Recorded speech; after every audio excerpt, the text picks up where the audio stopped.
Hey YouTube, this is Ben Yessel. How's it going? Probably make a few videos today. We'll see. I just listened to we call them talks. My church talk by Gordon B. Hinckley, who was one of our earlier presidents of the church, prophets. Church of Jesus Christ Latter-day Saints. I remember the talk he gave, and that being said, just listen to it again on YouTube.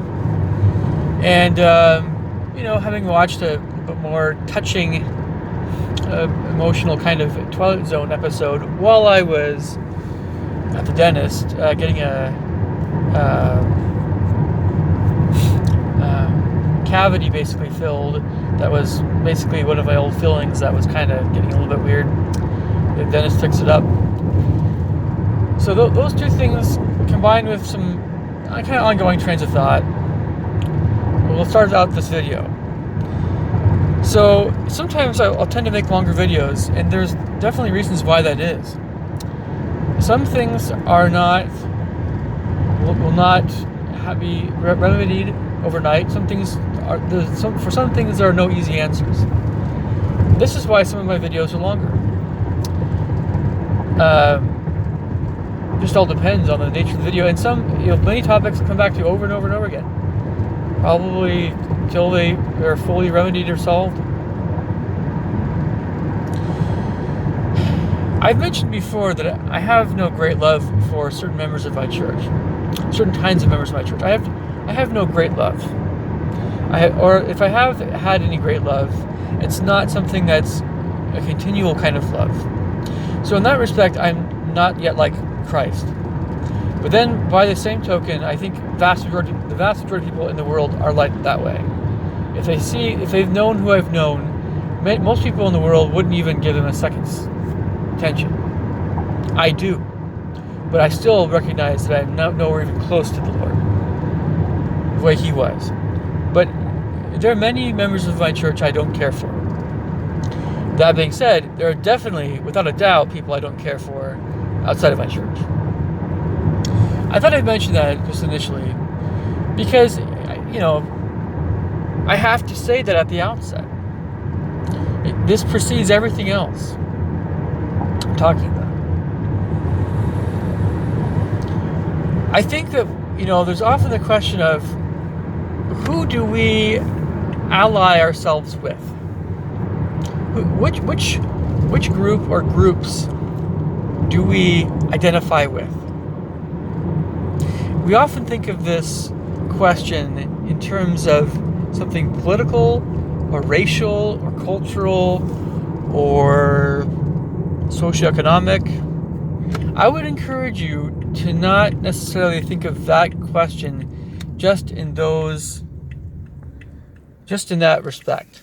I would encourage you not to just think in that respect. But that's a good starting point. That's a good starting point, because usually when you watch TV, when you watch the news, when you watch YouTube, when we're involved in this stuff, they're always bringing up these groups and what they're all about. We get a lot of exposure to politics, to race and culture, to socioeconomic kinds of things. We get a lot of exposure to that.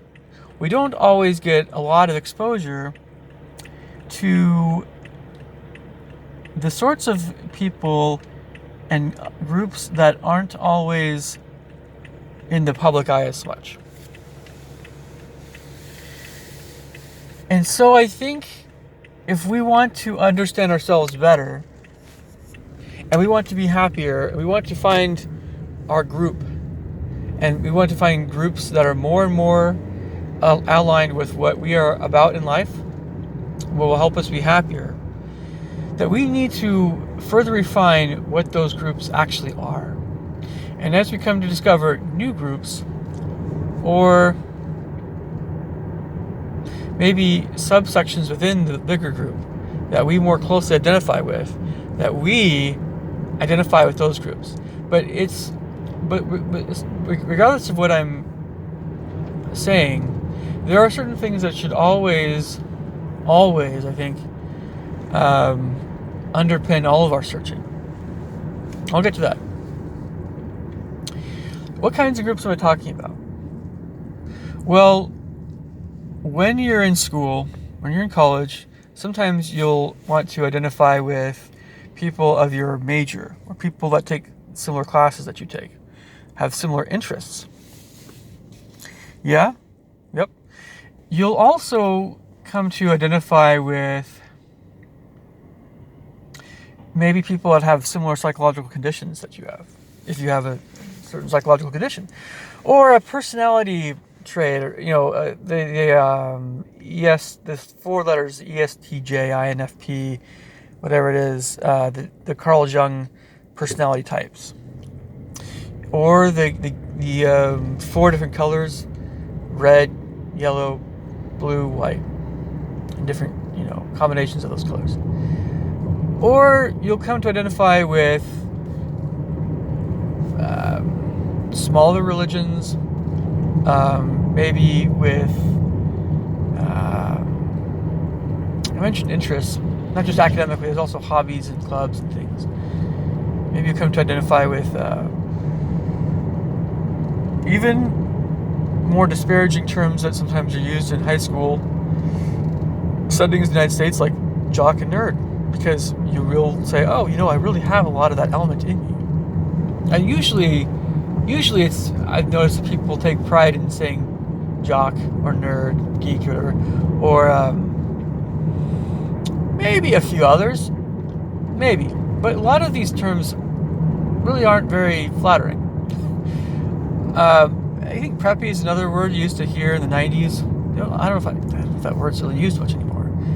But anybody who could be viewed that way, or anybody who might see themselves that way, I don't know if they're always referring to themselves so much that way. Basically, folks that are very, very liked and admired for various reasons. Anyway, so, but that's you know what I'm saying. That's still just scratching the surface of what helps us connect with other people. What ultimately connects us with people are the emotions we feel around people. We can't always define what they are, but we know what they are. We can't deny that they are real, even though they're a very intangible thing. We can't deny what they are. I can't deny how I feel around certain people. The positive, sometimes negative, but more especially the positive. I want to dwell on the positive, but sometimes you can't ignore the negative. And you also need to allow people to be able to change for the better. We all need to allow that for other people, regardless of how much we dislike other people. So let's get back to my other train of thought with all things about my church and other things like that.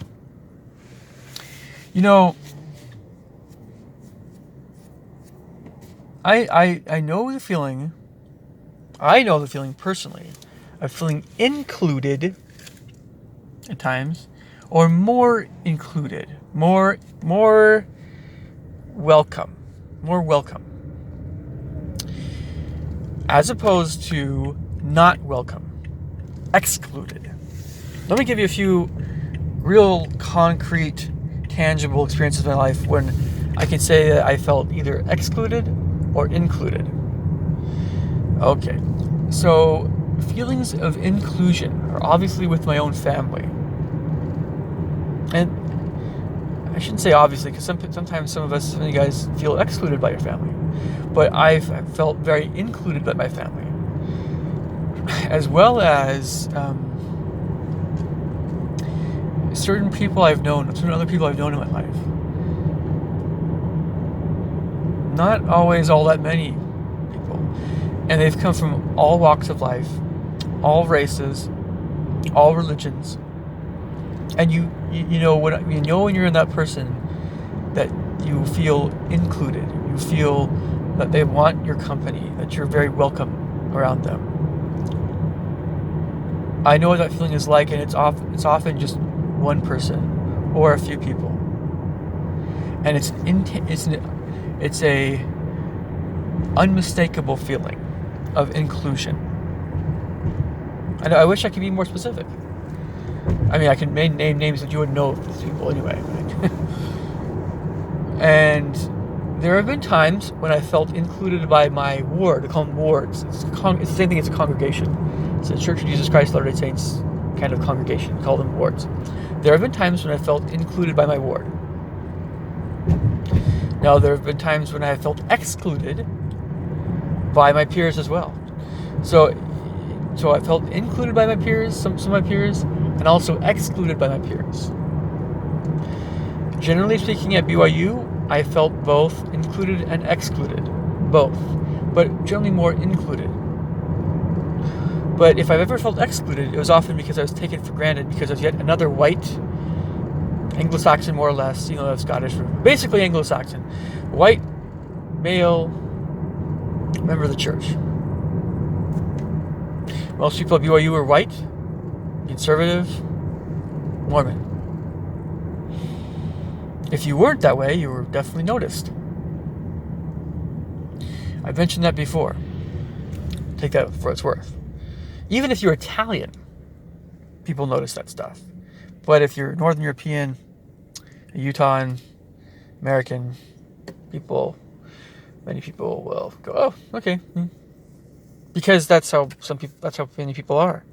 It's the same deal with many other areas of the world.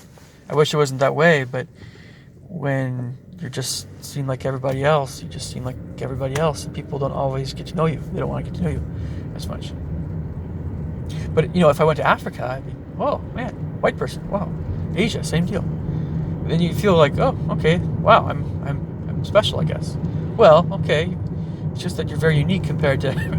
That's all it is. And it shouldn't be a big thing, but it often is. It often is.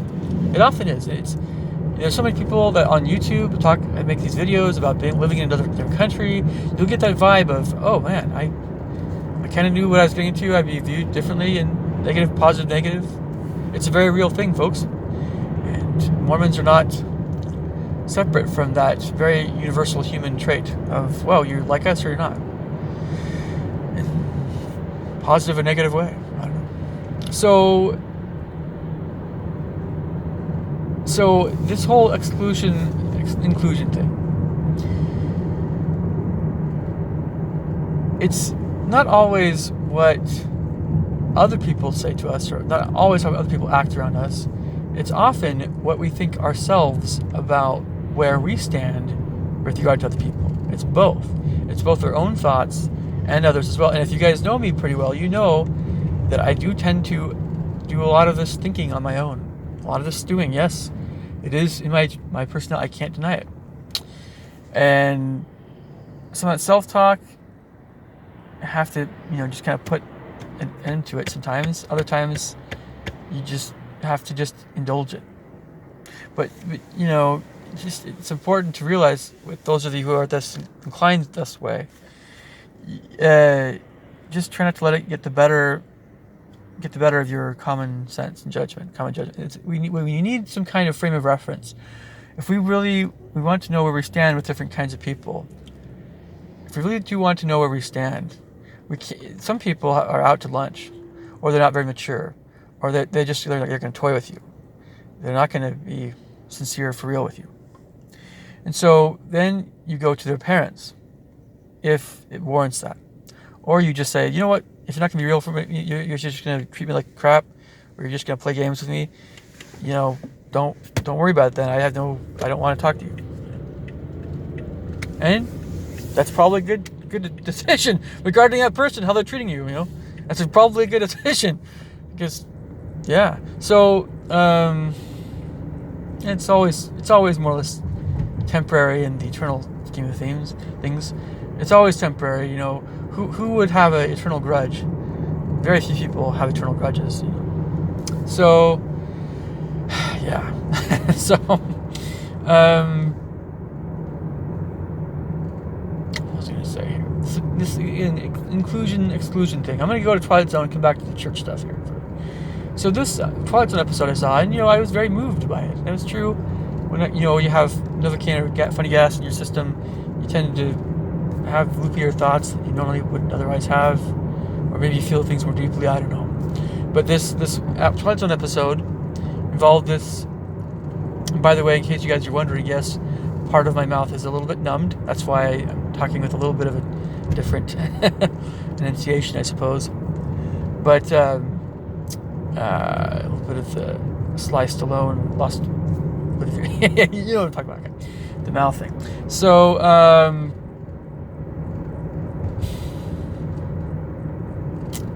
yeah, this story of Twilight Zone about this guy who was an alcoholic. I guess I'm not sure what he was, a cop or something.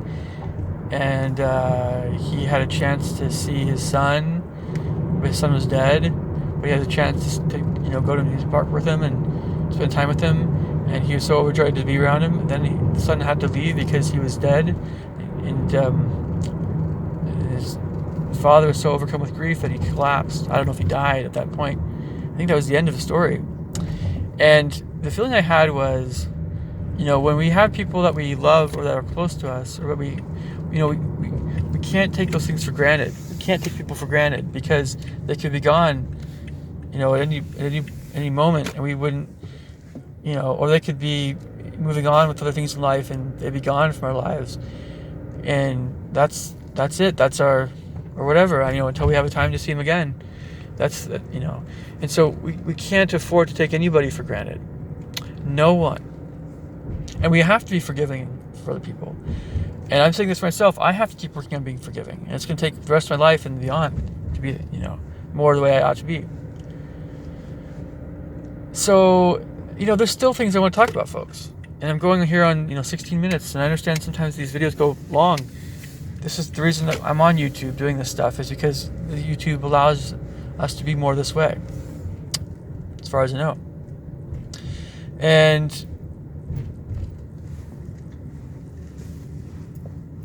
when it comes to my church, it's always been this way. It's always been this way. What I hear from my church leaders, I agree with. Now, sometimes it digs pretty deeply. Sometimes I don't always enjoy what I hear. Well, it's kind of like going to the doctor or dentist's office. In fact, that whole medical, religious connection goes very deep. We don't enjoy going to the doctor or dentist's office, generally speaking. We don't. Because it's often painful. It can be embarrassing. What do we enjoy about it? But we know we need to do it because our physical well-being depends on it. Our health. It's a similar deal with religion. But instead of it being just about the physical body, it's about the spirit. And so when it comes to things that my church leaders talk about, I feel like I am almost obliged to listen. And the more I listen with my whole heart, the better it is for me. The more I do something about it, the better it is for me. This is something that most people do not understand yet. Most people do not understand this, and that's fine. That's okay. Most people are intimidated by, not necessarily Mormons, but the doctrine. Most people are intimidated by it because of what it means, because of how strict it is. But it's not impossible. And so there's a lot of things that people still have beefs about, but a lot of times what I tend to be more understanding of are the beefs you have with people, not necessarily with doctrine. If you have a real beef with doctrine, well, see, a theological difference is not it doesn't go as deep in a way. It really doesn't. But if you have a moral difference, if someone has actual, they truly believe something different about what is right and wrong, compared to what I believe, If there's a fundamental disagreement there, that's a deep difference, depending on what it is. And a lot of times what is involved in that respect is a form of self-deception. But, this is getting kind of deep here. I didn't want to necessarily go there. But it's generally speaking some form or another of the devil at work confusing people. So if it's various forms of self-deception about what is good and evil, because we all ought to agree what is truly good and what is truly evil. And you know what I'm talking about. I'm not just saying surface things like, well, killing in this case, killing in that case is good or evil. I think we all understand that if you just go up to some old person or some person that you don't even know, you just have no idea who they are, and you just gut them, that's obviously wrong. I think we could all agree on that sort of thing. And so when we get to these specifics, that's when we actually do agree more about these things. Despite what the Unitarian Universalists are so...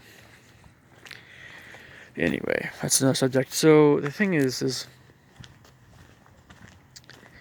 that there are attitudes that people have in my church that I don't always share. There are reasons why I feel excluded, and I've always felt this way from many members of my church as well as many other people outside of my church. There are many reasons why I feel excluded. I can't emphasize this enough. I have felt excluded by people who are white. You would think, because I'm white, I should feel more included amongst other people that are white. Not necessarily the case, and that's very understandable to think that way if you're not from a different country and if you're not white. That's very understandable. I totally understand why you might think that way. That's okay. But I can't emphasize this enough. I have often felt excluded from people that are my own race, my own nationality. And being an American simply means you just live in the United States and you're whatever. It doesn't always mean a whole lot. I felt included from people. I've often felt more included by people that are not members of my church. But of course, I've also felt included by people who are members of my church. But it has everything to do with personality. It has everything to do with how open someone is. A lot of people put up walls and barriers. Every day they're putting up walls and barriers, especially past a certain age they do that. People just do that. It's a wrong thing to do, but we do this to safeguard whatever it is about in our lives that I feel like we need to safeguard. From what? From evil. From people we are not sure if they're good or evil. We're not sure what to make of them. So that's why people do that. That's why anybody does that. They're not sure. People have put up so many walls, and the more I've experienced that wall, the more I hate it. The more I hate that wall. Because I know what kind of person I am. That I am a trustworthy person. And I hate it when I don't feel trusted. That is one of the worst feelings in the world, is when someone doesn't trust you. It's, it sucks whether or not it's true or not. But it's generally not true. I know I am trustworthy. I'm a trustworthy person. I'm a person of character. I am a person of character. But people put up these walls because, well, there's a lot of crap going around. A lot of people are very confused about who's who. What are different people like? Considering what I've been through in my life, just among my peers alone, and then considering what I've been through amongst people that are older than I am, in the working world, I've seen countless times where people have gotten the wrong idea about me. Countless times. Countless times, folks. I can't count how many times people have got the wrong idea about me. It's one thing to think poorly of somebody. It's another thing to just have the wrong idea about them, period. Right off the bat. And this often happens amongst members of my church. We're all imperfect. We're all human.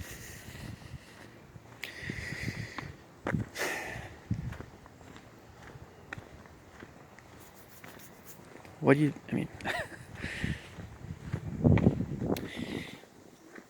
and it continues. This is a continuing thing. It's not something that's resolving itself. It's a continuing thing.